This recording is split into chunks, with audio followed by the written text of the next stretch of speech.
Hello everyone, my name is Kevin Snyder of Snyder Law, and I'm an estate planning and elder law attorney in Irvine, California. Well, at least normally I'm in Irvine. Today I'm in my home office, coming to you while we're all in quarantine.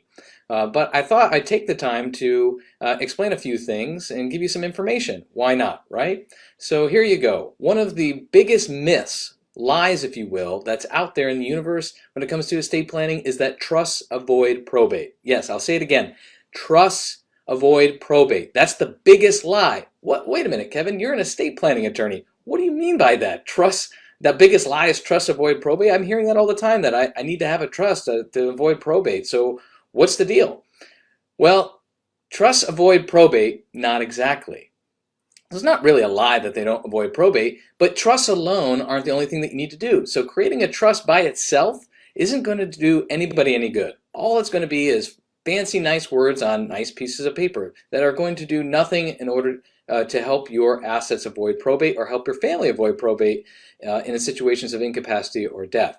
What you need to do is take one additional step, and it's a big one, just as important as creating the trust and taking the time to discern and think about and actually fashion and work with good counsel to create your trust. Also a big step, but the next big step is to do what we call in the estate planning world funding, trust funding or asset alignment, because sometimes all of your assets aren't going to go into the trust, but you need to align them alongside the trust because they need to be able to integrate and operate well with the trust. So we call it asset alignment.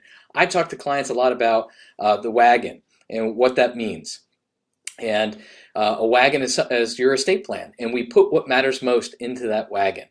And what matters most to you ranges from assets and money in the bank and different accounts to businesses to homes to actual people, to your own self and wishes. And all that goes into the wagon. We want to make sure that wagon is organized. And so that is the other half of the battle. Because if we don't have assets in your trust at the time that you pass away, then the trust isn't going to control anything. It's going to be an empty trust. And when that happens, that's a big problem, because then all of your planning was for naught.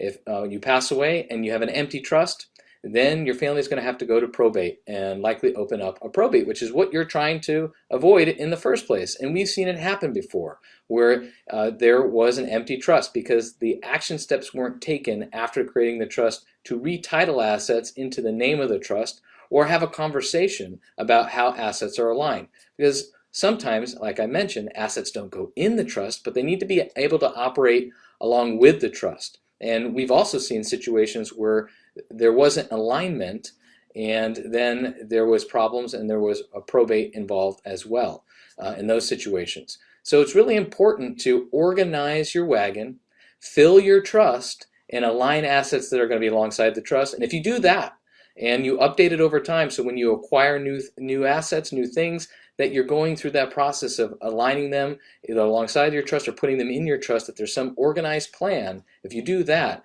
then at the time when you need the trust to work, it will work. And that is the golden ticket right there. So creating a trust along with funding that trust and aligning your assets is what's going to avoid probate. So that's the truth. The lie, the myth, the fable that a trust alone is going to be your saving grace. You have to do these other things. And we work with clients all the time. In fact, just today, I was having a conversation with clients, and we were doing a review of their plan. And one of the first things that we do in a review is look at what assets they have acquired, what's changed, and where are those assets positioned, because it makes a world of difference. So that's your little nugget for today. Hope you enjoyed it. Hope it provided some value to you. I'm looking forward to continuing to put these videos on. I'm not going to be deterred because I'm not in my nice office with the comfort of my office. I'm going to be in the comfort of my home bringing this information to you. So I hope it's valuable. Please check out some of the other videos on our website, www.snyderlawpc.com. You can find them here also on Facebook. Go to the video section. A lot of our videos are hosted there as well. There's some good stuff in there. If you want to know something that I haven't covered, just let me know in the feed here or send me an email. Give us a call. Send us a little note on Facebook. We're happy to cover the topic that you want to know more about. All right. Again, my name is Kevin Snyder of Snyder Law, and I'm an estate planning and elder law attorney here in Orange County. Normally in Irvine. Today I'm at my house. So I hope everyone is staying healthy, safe and finding some peace in these challenging times. Take care, everybody.